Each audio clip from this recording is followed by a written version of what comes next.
হে সখা মম হৃদয়ের সংসারের সব কাজে ধ্যানে জ্ঞানে হৃদয়ের। কবিগুরু রবীন্দ্রনাথ ঠাকুরের ১৬৩তম জন্মতিথি উপলক্ষে আমার একটি স্বরচিত নিবেদন। হে সখা মম হৃদয়ে রহ। কবিগুরু স্মরণে এসো কবিবর, এসো প্রিয়তম, এসো হে আবার ধরায়।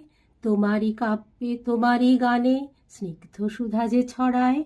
জন্ম নিলে বৈশাখ ২৫ ও গোহে জ্যোতির্ময়, উজ্জ্বল ১২৬৮ তাই ইতিহাসের পাতায়।